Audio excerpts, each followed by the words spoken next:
So today's video is going to be another solved true crime case. Today is part 2 of the Brownout murders, also known as the Singing Strangler, the Of Mice and Men Killer, the Smiling Strangler, the Brownout Serial Killer. So if you didn't catch part 1 of this case, you kind of need to watch that one before you can watch this one. I'll link it up here in the eye. Go do that first and then come back here and then we'll carry on together. This is a 3-parter, so there is a 3rd part to this case coming out in the next couple of days, so make sure you're subscribed with my notifications on so you don't miss when that comes out. Now, before we get into part 2 of this case, I just want to thank our sponsor for making this video possible, Magellan TV. Magellan TV is a documentary streaming service with over 3,000 titles on a range of different topics from Earth to space, science, nature, history, and of course, true crime. Magellan TV, in my opinion, has one of the most unique true crime selections of any streaming service I have ever used. Ever. They have so many different documentaries on like smaller town cases that didn't get as much publicity as a lot of the other cases that are commonly talked about in the true crime world. And their cases are from so many different countries as well, countries that you've possibly never even explored in terms of true crime cases. And I always give you guys a documentary recommendation from Magellan TV, but this one's going to be a little bit different because it's not actually a true crime documentary. I recently watched World War I's first frontline cameraman, and it is about exactly what it says in the title. It's about the first guy to ever take a camera and properly document a war. He made this like documentary about the Battle of the Somme. Since the case that we're covering today is about the war times, it's about World War II and the documentary is about World War I. So slightly different, but it's still super interesting. It's about this guy called Jeffrey Malins, and he had to get like right on the front line to be able to take these videos of the war happening. It's so interesting. So I really recommend that one if you do enjoy today's case. Magellan TV is completely ad-free, so there's no interruptions. You can watch on pretty much any device that you have, and their selections are actually updated weekly, so there's always something new for you to find on there. And if that sounds good, Magellan TV are actually offering you guys a limited time offer of 30% off of an annual subscription, making it just $3.50 a month, plus a 2-week free trial when you sign up using the link down below in the description of this video. Honestly, if you're a documentary watcher, you kind of need this one. You kind of do. Thanks again to Magellan TV for sponsoring this video. Now, before we get into it, I do just want to give the same content warnings that I gave for the last part. This whole case throughout includes themes of domestic abuse, child abuse, sexual assault, rape, alcoholism. It's quite a heavy one, so if you feel like you don't want to watch this one, feel free to click out. I'm sure I'll see you again another time with a case that's a little bit more suitable for you, but in the meantime, look after yourself. All that being said, I'm just going to give you a quick summary of part 1 and then we'll just flow straight into part 2. This case takes place in Melbourne, Australia in May of 1942, right in the middle of World War II, and 3 women have been found murdered in the dead of night during one of the city's brownouts. These murders were very quickly all connected because they were pretty much identical in the way that they'd been carried out. The 3 victims were named Ivy McLeod, Pauline Thompson, and Gladys Hosking. All the victims were in their 30s or 40s. They'd all been strangled to death. Their clothes were ripped, their bodies were posed. This had to be the work of a serial killer. They were all done by the same person, but who? Well, witnesses from each different murder scene had all reported seeing an American soldier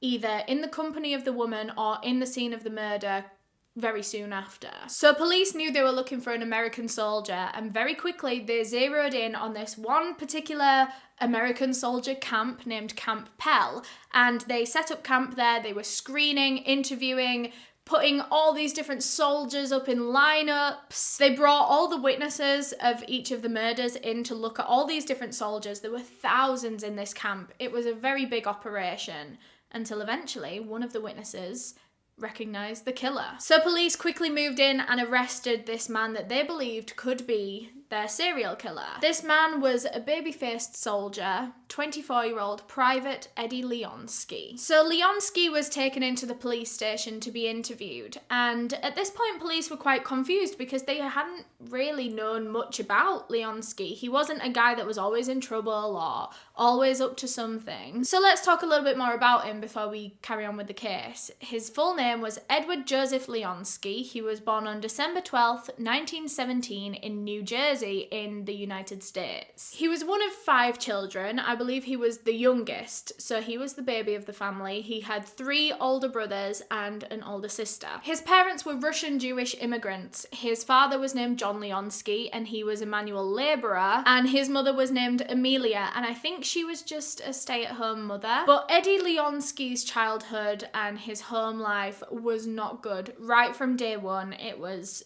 traumatic, to say the least. There was a huge problem with alcoholism in his household. Not just his parents, but even his older siblings were becoming alcoholics at young ages. Mental illness was also quite a big issue in the Leonsky family, but that was swept under the rug so badly. It was very clear that quite a few members of this family did have some sort of mental illness or some kind of mental health issue that just was not treated. Some of them were treated when they would get to extremes, but they weren't treated as much as they should have been. One of Eddie's older brothers was actually sent to a psychiatric facility later on in life, but that came way too late, and a lot of them struggled for a very long time, and they would try to self-medicate with alcohol, which of course is a horrible idea, and that is what led to the alcoholism in the family and probably made their mental issues quite a lot worse. Eddie's father was the biggest alcoholic of the whole family. He would drink from the second he woke up in the morning to the second he laid his head on the pillow at night. And when he was drunk, which was all the time now, he was not a nice person at all. He was abusive, he was aggressive, he was violent, he was angry all the time. And the person that would have to take the brunt of John Leonsky's anger every single day was his wife, Amelia. He would beat her, he would throw her around, he would scream at her. I don't know if his father beat the kids. I believe he did. But there wasn't as much about that in my research. I know for sure that he definitely abused his wife a lot. And I heard some sources that even she abused the children from time to time. So this is a very tumultuous household. This was not a nice place for any child to be brought up in, and 5 of them were brought up in such an environment. But Eddie's safe space at home was always with his mother.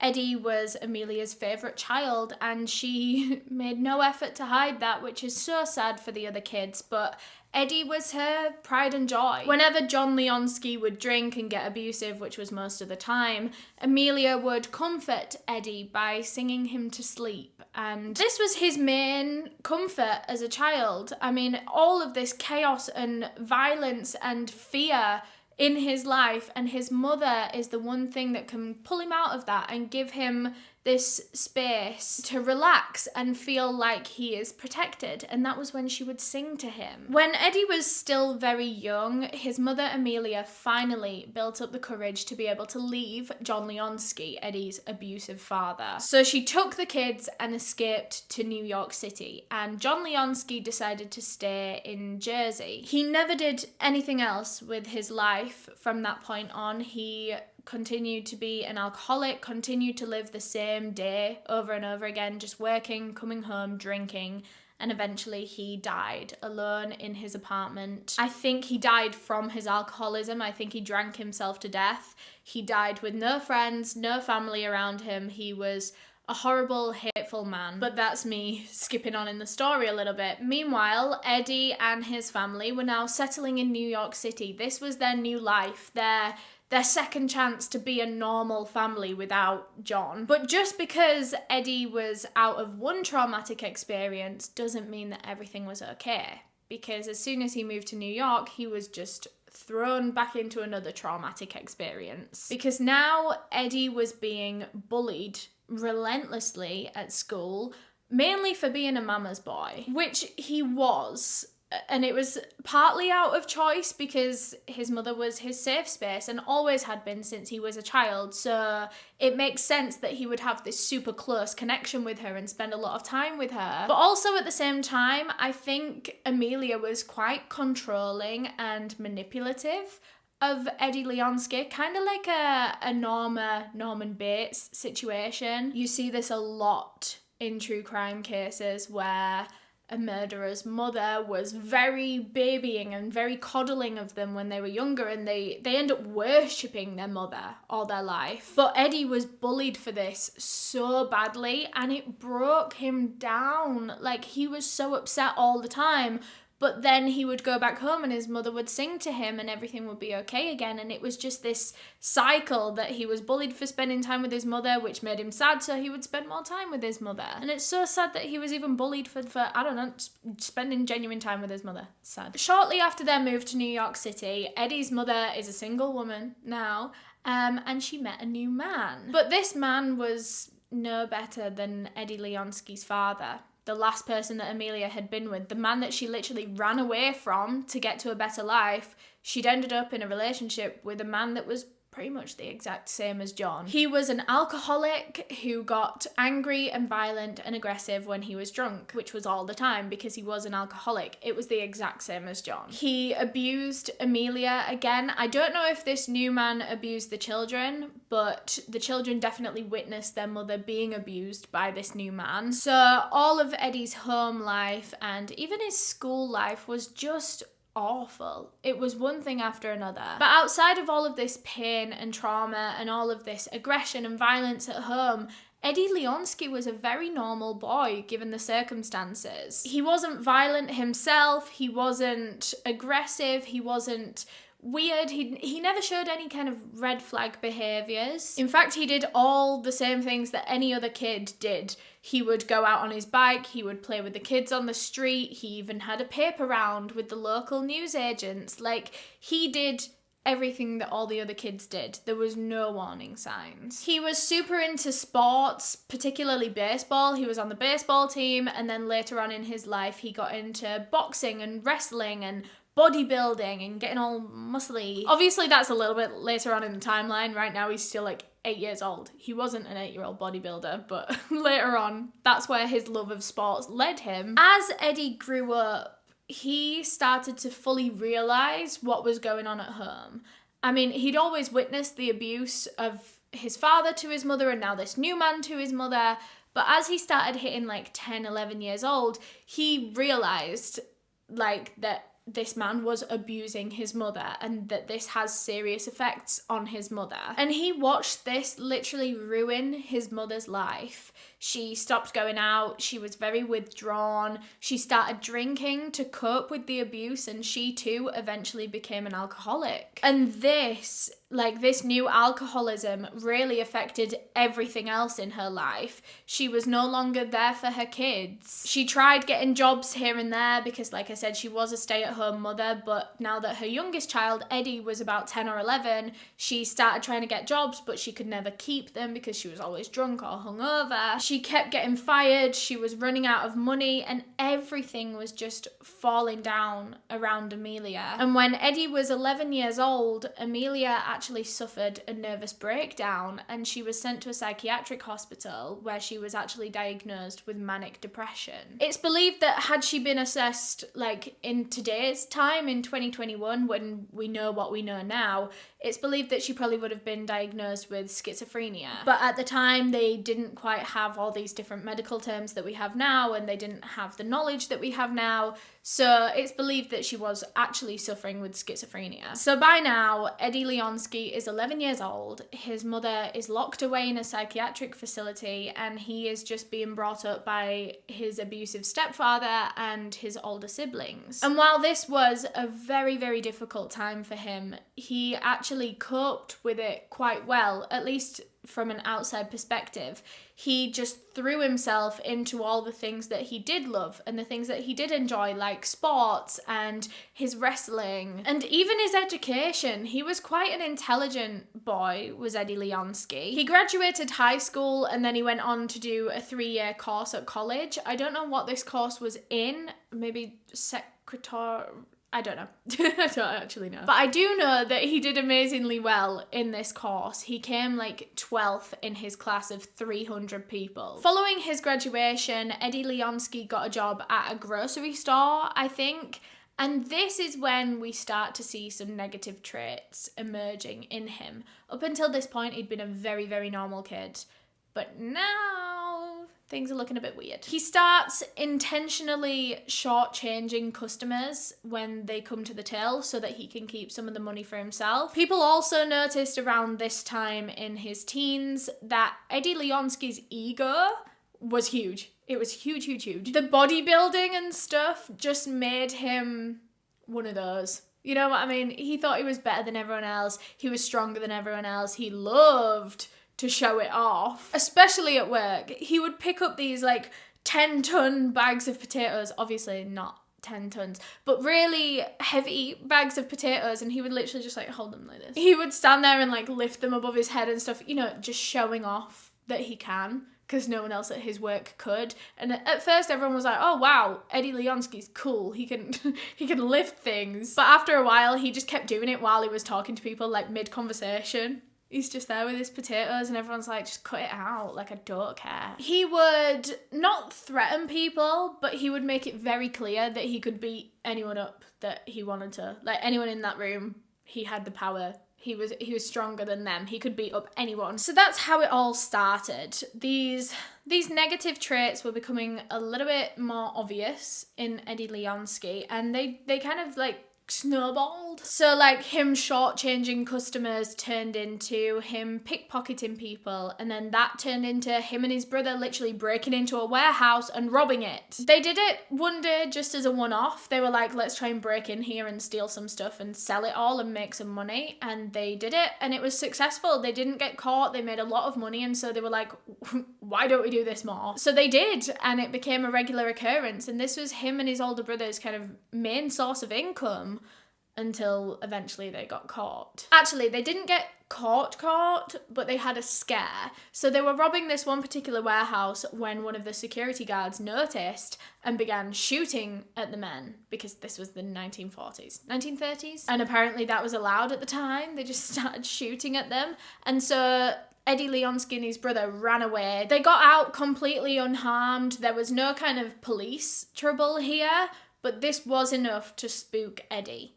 After this, he was like, I'm not doing that again. I'm not robbing another warehouse when we just got shot at. Eddie's brother continued to commit crimes by himself. He was like, fine, if you don't want to do it, I'm still going to go out and make money doing this. And I think Eddie got out at just the right time, because shortly after this, Eddie's brother broke into another warehouse and he was caught. And for that, he was sentenced to 2 years in prison. 2 whole years, so he was gone for quite a long time. And it was while Eddie's brother was in prison that Eddie Leonski, who was now maybe late teens, maybe he was like 20, 21, he started getting rather close with his brother's wife. His imprisoned brother's wife. So this man is in jail and his brother is flirting with his wife. And this eventually led to the two of them having an affair. And I think this was the first woman that Eddie had ever been with. He hadn't had much interest in women all his life, and don't get me wrong, this was not for a valid reason. It was because he was a sexist, horrible man. Eddie Leonski had no respect for any women, any woman on the whole earth that was not his mother. He hated every other woman. He thought women were all whores, they were property to be owned. He never saw any woman respectable enough to take home to his mother. He just thought they were all the same. They were all harlots. And his brother's wife was the first woman that he'd ever seen in a slightly different light. He still saw her as a whore because she was cheating on her husband with him, but this one was a little bit different. He kind of liked her. There were some characteristics of her that he was really attracted to, and he did really take a liking to her. But she didn't feel the same way about Eddie. For her, this was literally just a sexual thing. While her husband was in prison, she was just going to have an affair just so that she could have sex with a man. She didn't care that it was Eddie. She wasn't really attracted to him. She wasn't going to leave her husband for him. And I don't know how this affair came to an end. I don't know if it just kind of gradually fizzled out and they stopped seeing each other and then her husband came back and everything went back to normal, or if there was some kind of explosive everyone finds out about this affair kind of moment. I didn't see anything about that in my research, so that leads me to believe it was probably the first option, that it just kind of fizzled out. But this whole thing really quite affected Eddie, as I'm sure you can imagine. This is the first woman that he's ever felt anything for, and she doesn't feel the same way. This was kind of his first experience of proper rejection. Like, rejection. But anyway, this affair comes to an end, and by now Eddie is about 23 years old,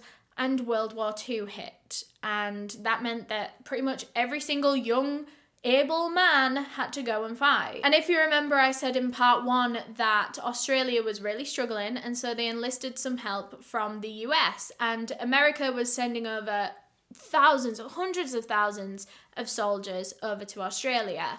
And Eddie Leonski was one of those. And so in February of 1942, Eddie Leonski, who was known then as US Private 32007434, was shipped off to Melbourne, Australia. It took 2 weeks on a ship to get the men from San Francisco, where they set off, all the way to Melbourne, Australia. And on Eddie Leonski's ship, there was about 4,500 other men. Eddie was put in a temporary camp on, I think it was built on a race course, because there were so many American soldiers that were coming in so fast all at once that camps literally had to be built everywhere. Desperate times, desperate measures. They needed all the space that they could get for these new American soldiers. And so he was put on this race course at a camp called Camp Pell. And in the beginning, Eddie Leonski absolutely thrived in the army.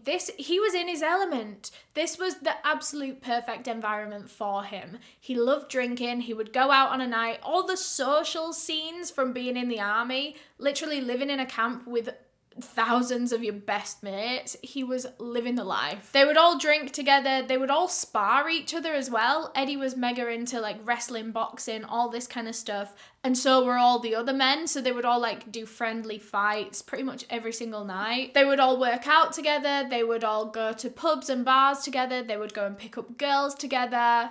But all of this fun and positivity was quite short-lived for Eddie, because he was the kind of guy that took everything a little bit too far. So the drinking and stuff was all good and well for the first few weeks, but then it very quickly became an addiction because Eddie couldn't stop drinking. He would tell his friends in the army that he was drinking to forget about this woman that he loved.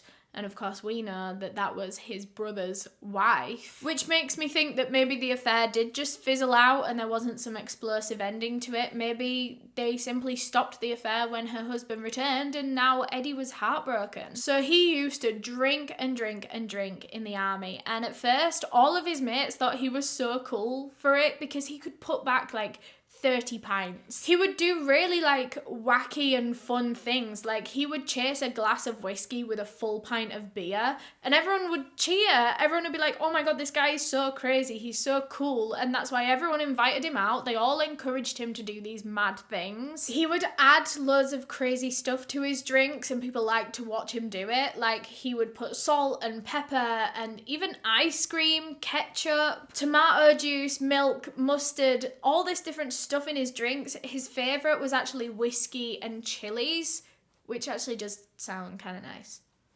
Not ketchup though. And whiskey and chilies was a problem for Eddie Leonski. He would drink it by the pint some nights. And when he would get drunk, this would only inflate his ego 10 times more than it already was, and it was freaking huge. And he would start showing off his body. He would take his t-shirt off in the middle of the pubs. He would get up onto the bar, he would do a handstand, and then he'd be like walking around on his hands on the bar showing off, which again, at first everyone really liked it. They were like, who the hell is this guy? This guy is so cool, he's so fun. But then after a while it was like, oh, Eddie's showing off again. But this new alcoholism very quickly became a huge problem in Eddie's life. It meant that he wasn't getting his work done in the army, he wasn't waking up on time, he was just not an effective soldier. And so his higher-ups saw what was happening to him and they decided to put him on a 30-day detention, which is kind of like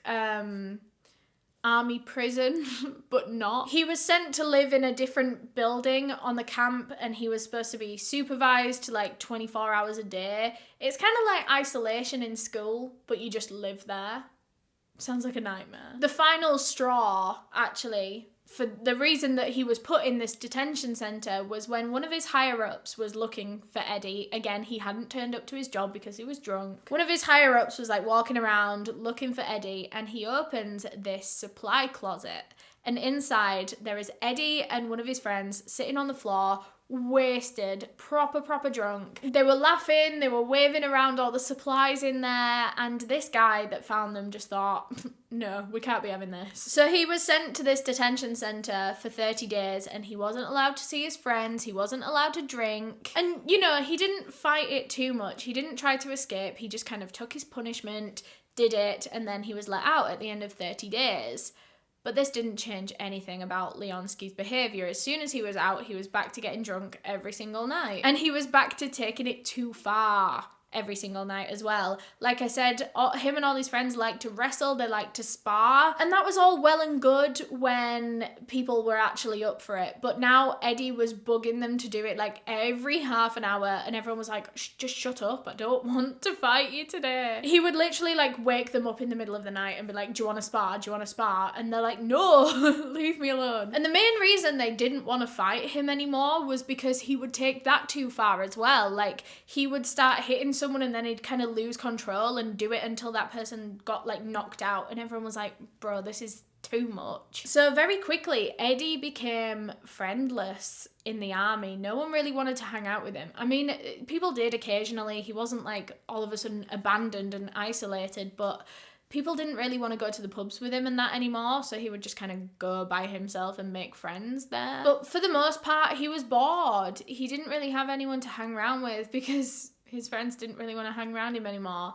And so it was at this point that Eddie Leonski started to frequent the red light district in Melbourne, and he began soliciting sex workers. But as we know, Eddie Leonski has no respect for women, especially women that he deems as whores. So this was a recipe for disaster. One of the first sex workers that Eddie ever solicited over there in Melbourne, her name was Beatrice. And I don't really know the context of this meeting, but something happened while they were together and Eddie ended up assaulting Beatrice. He hit her over the head and actually tried to choke her, but luckily she managed to wriggle away and run and escape him. She went and reported it to the police, who went and arrested and detained Eddie. They brought him back to the police station, but they quickly let him go that same night with absolutely no consequences. And I think this must have set something off in Eddie Leonski's brain. This was the first time he'd ever really done anything like this. He'd always committed crimes here and there, but they were mainly to make money. He'd never just assaulted a random woman for no reason before.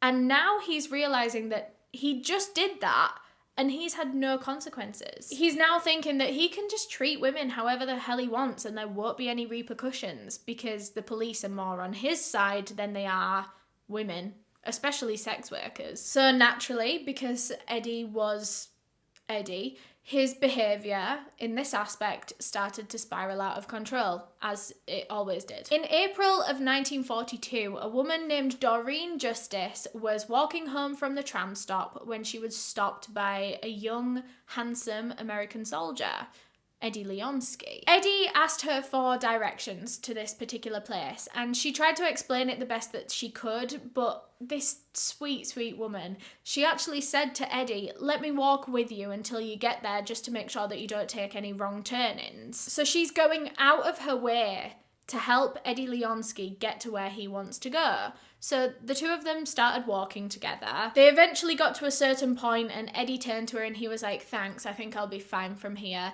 The two of them said goodnight and they both went on their separate ways. Doreen walked back in the other direction to go back to her house. She got home, she unlocked her door, opened it, and she was just about to step into the safety of her own home when she was pushed from behind, right down onto the floor of her hallway. And when Doreen lifted her head to see what was going on, she saw that same young, handsome American soldier standing in her doorway. Eddie Leonski had followed her all the way home, and now he was shutting her inside her own apartment with him. Before she even got a chance to say anything, Eddie picked Doreen up off the ground and pushed her into her living room and threw her onto her own couch. Doreen managed to fight back to the point where she was actually now stood up, so she got herself up off the couch and she was screaming at Eddie to just leave her house. To which Eddie turned to her and said, "Shut up and lie down." Doreen refused and she continued screaming at Eddie. She was screaming the house down until eventually he grabbed hold of her throat and squeezed until she passed out. When Doreen eventually came round, she woke up in Eddie's arms. He was carrying her to her bedroom. He threw her onto the bed and she watched as Eddie stood at the foot of the bed and started taking his clothes off. And she knew that she had to do something fast. She knew what was about to happen if she didn't act now. But the thing was, she'd only just woken up from being passed out. And so she knew that she wasn't in a place to be able to run and get past him or fight him or overpower him. She wasn't physically strong enough for any of that. So she had to come up with a different plan. She decided to ask this man if she could have a glass of water. She said that she couldn't breathe, her throat was really sore from where he'd strangled her, and she thought she was going to pass out again if she didn't have a glass of water. She was acting almost as if she was submitting to Eddie. She was submitting to what was about to happen, almost like a, fine, if this is going to happen, if you're going to do this to me, can I at least have a glass of water first, kind of thing. She was almost kind of trying to gain his trust. And so Eddie said, yeah, okay, you can have a glass of water. And so he grabbed her and brought her to the kitchen with him. He wasn't going to leave her alone, obviously, because she was going to try and get away. But once they got into the kitchen, Doreen saw her opportunity and she wriggled out of Eddie's grasp and ran straight out of her front door because Eddie hadn't locked it behind him. She got outside into the street and she was screaming for help, screaming as loud as she possibly could. But of course, Eddie wasn't very far behind her. She barely even got to the end of her own garden when she felt Eddie's hands grab her waist and start pulling her back into her apartment. But it was at this moment that the two of them heard a noise. They looked up and they saw that one of the neighbours on the opposite side of the street had opened their door to see where this screaming was coming from. This neighbour immediately saw Doreen screaming, crying, in the grasps of a naked man who was trying to pull her back into the house. This neighbour immediately knew what was going on. And as soon as Eddie saw this neighbour, he knew that he couldn't carry on what was going on. And so he let go of Doreen and he ran straight back inside her apartment and locked the door behind him. Luckily for Doreen, this meant that Eddie was gone and now she could run to safety at her neighbour's house. When they got inside the neighbour's house, this neighbour picked up the phone and started calling the police, but Doreen actually stopped her. She didn't want to report this incident to the police because her and her husband did not like the police, especially her husband. If he found out that she would have reported this to the police, he would have been really mad at her, which sounds awful. I would hope that her husband wouldn't be like that, but this is what she said to the neighbour. And so the neighbour respected Doreen's wishes. If she didn't want to report this, then she didn't have to. She wasn't going to make her. And Doreen said, besides, the man seemed really drunk, and after all, he didn't actually do anything to me. He never got the chance to actually rape her. So what was the point contacting the police over something that he almost did? This was what Doreen said, which obviously it's her ordeal, so that is her choice to make. But it is such a shame that she saw it like that. This man literally knocked her out in her own home and was going to rape her. It was by chance that she got away. You know, it was going to happen. It is such a shame that Doreen didn't report this any further because now Eddie Leonski was out on the streets and he'd gotten away with 2 assaults now. He was feeling good. He had no repercussions for any of these actions that he's doing. And so he was free to try again anytime that he wanted. After a little while, Doreen and the neighbour decided to go back over to Doreen's apartment just to check if the guy was still there, which of course he wasn't. But Eddie did leave one fateful thing behind, and that was his army badge. If Doreen had have gone to the police, she would have had him then and there, because this army badge, not only did it tell police that the person that committed this was an American soldier, It literally had his initials on it as well. EJL. EJL. It literally had EJL on this badge. And the woman, Doreen, even saw his face. So if they narrowed it down to every EJL American soldier and presented them all to Doreen, she would have literally been able to tell them exactly which one it was. Because I bet there wasn't that many EJLs either. But of course, Doreen didn't want to do that, but she did decide to keep hold of this badge because she felt like it might be of use at some point in the future. But anyway, Eddie Leonski is now out and about. He's committed 2 assaults of 2 different women now and no repercussions. So he is now out looking to do it again. And this was when Eddie Leonski came across his first murder victim. Ivy Violet McLeod. It was May 2nd, 1942. Eddie had been working all day in the army and then after work he decided to go and meet up with some friends and go to a pub, which was his daily routine at this point. They would go to the same spot pretty much every single day until closing time at 6 p.m. and this was the Victoria Hotel, Eddie's absolute favourite drinking place. So they go there on this day, they're there until 6 p.m. closing, and the rest of the group don't really fancy staying out. They all wanted to go back to the camp, but of course Eddie can never just do half a day. Eddie decided that he was going to stay out. Of course he was. And so instead of going to another pub or another bar, he actually decided to go for a walk on the beach alone. So he got down there and he sat on a wall and just watched the ocean for a while. I think he still had one of his drinks from the bar closing time. Because what they would do is when they would do final orders at like 5:45, obviously that's still quite early in the day. So all these men in the bars would buy like 4 beers all at once and then like drink 1 in the pub and then take the other 3 with him after the closing time. So I think that's what Eddie was doing. He was just sat there drinking by himself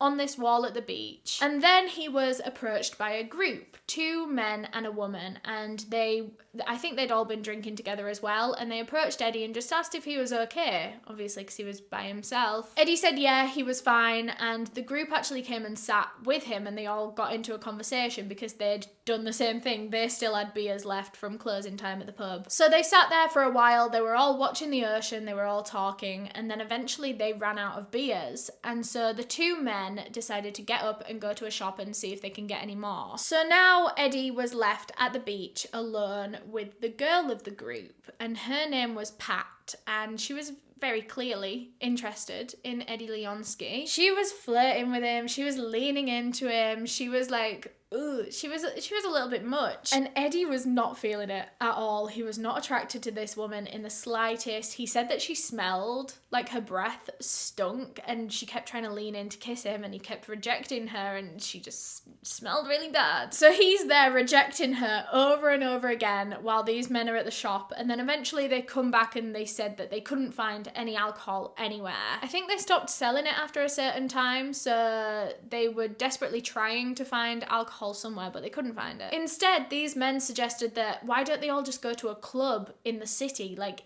in the city. But this wasn't Eddie's thing. He wasn't so much a club guy as he was like a pub guy and just like drinking with his mates. He wasn't a dancer. So Eddie decided to turn them down, and so these 2 men and the woman, Pat, all went off to a club, and once again Eddie was by himself on this wall at the beach. And while they'd all been out, while they'd been sat at the beach, another brownout had begun, which was quite a common thing, so they all kind of knew what to do, that it was fine. But it was very, very dark, and Eddie was just looking around, looking at the beach, and then he turned round and saw the tram stop, and he noticed a woman standing at the tram stop. It was Ivy McLeod. Ivy had actually been out that night with her boyfriend. They'd gone on a nice little date night, and then they'd gone back to his house, and then eventually Ivy had left her boyfriend's to go to the tram stop, and then she was going to get the tram back to her house. She did this almost every single night, this same tram journey. But tonight was different because tonight Ivy McLeod was being watched. Ivy didn't realise this, though. It was so dark in the brownout that she hadn't seen Eddie Leonski, and so Ivy made the fateful decision to walk into that shop alcove, the alcove where she was later found strangled to death. As he was sat on this wall at the beach, Eddie Leonski watched Ivy McLeod walk into this shop doorway, and he took this opportunity with open arms. One thing that I haven't mentioned about Eddie Leonski just yet is that he had an obsession with the female voice. It was like a fetish. He loved hearing very feminine voices. The more higher pitched, the better. He was more into singing voices than he was talking voices, but I mean, all of it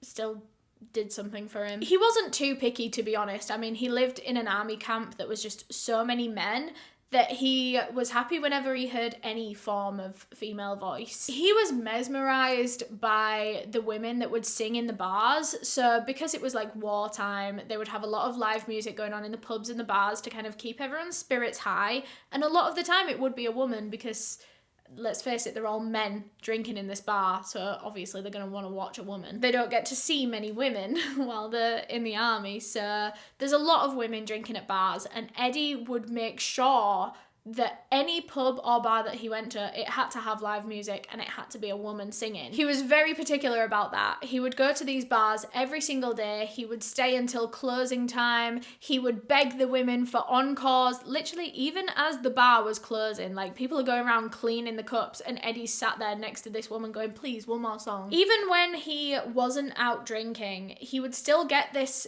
urge, this need to hear a woman's voice. And of course, when you're in an army camp, he wasn't going to find it very easy. So instead, he started to self-soothe. And he started using his own voice. He would sing to himself in very high-pitched tunes. He would put on this like woman's voice whenever he was scared or tired or, you know, any kind of negative experience that he had in his life. He would talk to himself in a high-pitched voice to soothe it. And I believe that this stems back all the way to his childhood, when his mother used to sing to him as a comfort, because serial killers and their mothers, you know. When he was going through hard times as a child, his mother would always sing to him to comfort him and soothe him, and he probably connects this high-pitched woman's voice, especially a singing voice, with comfort and love and peace and happiness and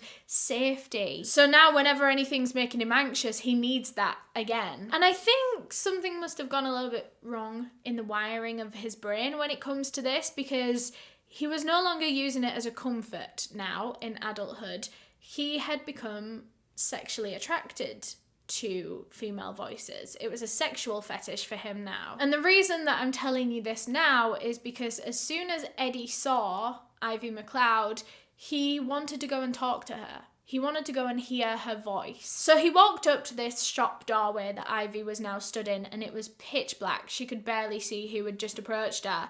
But he struck up this very innocent conversation. He said, "Hi, how's your day? Da da da da." And as soon as she responded to him, and he heard her voice, something switched in his brain. It's hard to say what was going through his brain at this exact moment, but something told Eddie Leonski to grab Ivy McLeod. He launched at her, he wrapped his hands around her neck, and he squeezed as hard as he possibly could, watching her fight for breath. He could feel her body starting to go limp in his hands, and eventually her eyes rolled into the back of her head and her whole body just gave way. He'd murdered her. He had murdered Ivy McLeod just like that. It was so easy for him. He'd committed his first murder. The second the life left Ivy's body, like I said, her whole body gave way, and this threw Eddie off balance, and so the two of them fell to the ground, his hands still around her neck. And it was as they fell together that Ivy's head hit the wall, and that was how she sustained that injury. It was actually when she was already dead. But it must have been a really hard hit because her skull was fractured. Police believed that that had been part of the attack, but I don't think it was. And this noise of Ivy's head hitting the wall was so loud that it threw Eddie into a panic. He thought someone must have heard that. It wasn't that late, so the possibility of someone being around to have heard this loud noise was quite high, and so he didn't want to take any chances. So he stayed there on the floor, kept his hands around Ivy's neck, but he doesn't want to move. He doesn't want to move a single inch because if someone had heard it, he didn't want to make another noise to then alert them to the exact location. Eddie waited there with Ivy, hands still around her neck, for 30 minutes. He said he heard like 3 trams go past, and that was how he knew he'd been there for so long, because he wasn't checking the time, but he just wanted to make sure that he didn't draw attention to the situation. And eventually, when he felt confident enough to get up and leave, he did. But just before that, he decided that he wanted to leave an impact. He didn't want Ivy's body to be found like this. He wanted to stage it. So like I said, there was no sexual assault that took place during this attack, as far as we know. He literally just ran over, started this conversation, and then something took over him and he strangled her. He didn't sexually assault her at all.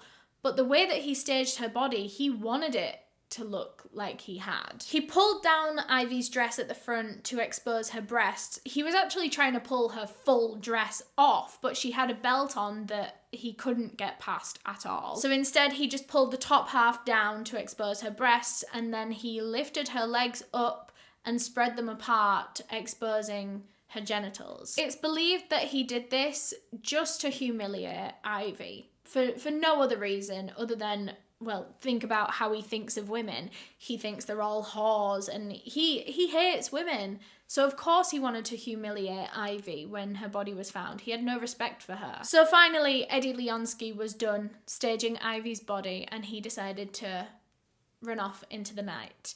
And when he did so, he probably did at just the wrong time. Because if you remember, as soon as Eddie left the alcove, he was spotted by Harold Gibson, the same guy that walked over to see what Eddie had been up to, and there he found Ivy's body. But Eddie had left no evidence behind at all. Even though Harold had seen him leave the site, there was no way for police to identify a killer. He hadn't left anything behind this time, no police badge or anything. And so Eddie Leonski had gotten away with murder. Obviously, police did get to work with the investigation as quickly as they possibly could. Literally within an hour of the murder taking place, they were already at the scene of the crime because of Harold Gibson. And they did try their best in this investigation, but like I said, because the war was going on at the time, that was the front page news. And so Ivy's murder was kind of buried by everything else going on in the world. But news was travelling by word of mouth. People in the area were talking about Ivy's murder, and they were very scared by it as well. And one thing that I didn't mention in part 1 was, at this point during the investigation, police are trying to find Ivy's murderer, and they get a call from a man. I think this was an anonymous call, but the man on the other side of the phone had an American accent, so you can imagine it was an American soldier. I think still to this day, we don't know who it was that made this phone call, so I'll leave that up to your interpretation, see what you think. But this American man on the phone told the police to look into a guy that always walks on his hands. He quickly hung up the phone, he didn't say anything else, and police were sitting there thinking, what? What the hell? They didn't know what that was supposed to mean. A guy that walks on his hands, what does that mean? No one walks on their hands. But of course we know, at this point during the case, that Eddie Leonski, when he got drunk, he liked to show off his upper body strength, and he would get up on the bars and walk on his hands. So who knew that Eddie was the killer? Or was that Eddie himself even bragging to the police that he can walk on his hands? Was he cocky already, thinking that the police weren't going to find him? So police kind of disregarded this phone call. They thought it was some kind of like hoax or a joke or something. And so they just kind of forgot about this phone call. They forgot about this tip, and they definitely shouldn't have. But they did, and I can see why they did, to be fair. But that would have been such a good lead. Like, if police had just asked around and asked people if they knew of anyone that walked on their hands, someone would have said Eddie Leonski, and then they would have found their murderer straight away. But they didn't. And with all this adrenaline and confidence flowing through Eddie Leonski's body after murdering Ivy McLeod and getting away with it, his urge to kill crept back in very quickly, and he was about to act on it again. But that is all I have for part 2 of this case. Thank you so much for watching. Part 3, the final part, will be out in the next couple of days, so make sure you subscribe with notifications on so you don't miss when I upload it. Thanks again to Magellan TV for sponsoring this video. Remember, they are giving you guys a limited time offer of 30% off of an annual subscription, making it just $3.50 a month, plus a 2-week free trial when you sign up using the link down below in the description. Huge thank you to all of my channel members for helping me decide the cases that I cover, especially my tier 2 members whose names are all on screen right now. If you want to become a channel member, you can just click the join button on a desktop, or there'll be a link in the description of this video. But yeah, thank you so much for watching. If you enjoyed, please leave a thumbs up down below because that would really help me out. If you want to subscribe, you can click the link to do so right here. If you want to subscribe to my second channel, you can click this link to do so. And if you want to watch another true crime video, I'll put a playlist on screen right now. Bye!